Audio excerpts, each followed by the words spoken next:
Ang salita ng Diyos sa misyon o pakay ng Iglesia. Luke chapter 4, 16 to 21. Pakainin ang ating sarili sa salita ng Diyos at maging alipin tayo sa salita ng Diyos upang maipangaral natin ang salita ng Diyos. Sa Mark chapter 1 verses 14 to 15, ang kaharian ng Diyos na magmula sa salita ng Diyos ay kaharian ng katotohanan, hustisya, pag-ibig at kapayapaan na dapat maialay sa ating kapwa.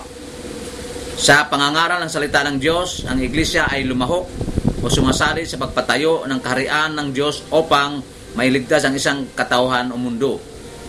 Ang pangangaral at pakikinig sa pangangaral ay garantiya sa kadalisayan ng isang panampalataya. Basahin bilang karagdagan ang sumusunod: 1 Corinthians 9:16, Matthew 9:37, Hebrews 4:12.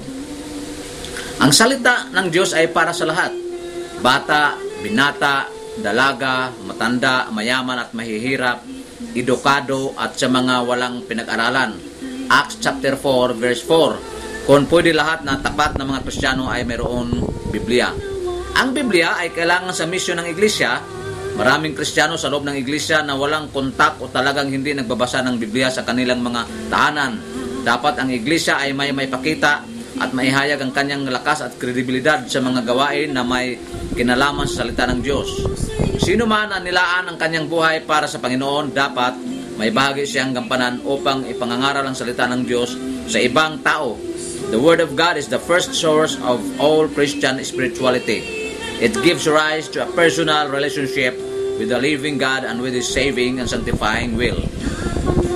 Ang salita ng Diyos ay papagpapala sa pagkakaisa ng lahat ng mga Kristiyano. Hindi mabubuhay at walang kakayahan ang Iglesia na mabubuhay sa kanyang sarili kung ito hindi manalig o umaasa sa salita ng Diyos. Kung walang Biblia, walang mga Hudyo. Walang bansang Hudyo at walang identity ang mga Hudyo. Kung walang Biblia ang mga Hudyo, hindi nila may kilala ang tunay at totoo na Diyos. Ang kanilang mga ninuno ang nabigyan ng mga misteryo at makahimalang gawa ng Diyos, at sila ang mga unang ninuno na naglilingkod sa Diyos at pinagkatiwalaan ng mga makalangit at banal na basahin, halimbawa sa mga Lumang Tipan or Old Testament at 10 utos, at sila rin ang unang lahi na kung saan ang Diyos nagpapakita at nakikipag-usap sa kanila.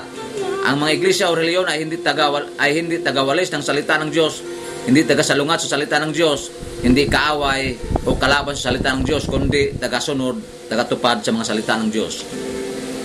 Ang salita ng Diyos ay libadura o pampaalsa sa modernong kultura. Encountering the Word of God takes place in the different cultures, system of thought, ethical principles, philosophy of life, etc., which are oftentimes subjected to economic and technological influences inspired by secularism and propagated through the various instruments of the mass media, which could be called secular Bibles. This demands that the Word of God enter as leaven in a pluralistic and secularized world.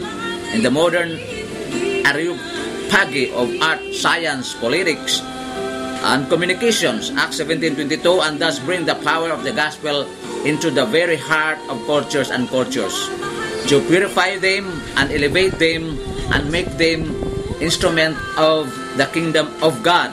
John 14:16. The way, the truth, and the life. The Bible is rightly referred to and valued as the great code, especially in the West countries. The Word of God and human history. The Word of God, planted by Christ as the seed of God's kingdom, makes its way through human history. 2 Thessalonians chapter 3 verse 1. When Jesus returns in glory, that word will resound in an invitation to participate fully in the joy of the kingdom. Matthew 25:24. In response to this sure promise, the church cries out in ardent prayer, Maranatha. 1 Corinthians 16:22. Come, Lord Jesus. Revelation 22:20. In the name of the Father, the Son, and the Holy Spirit. Amen.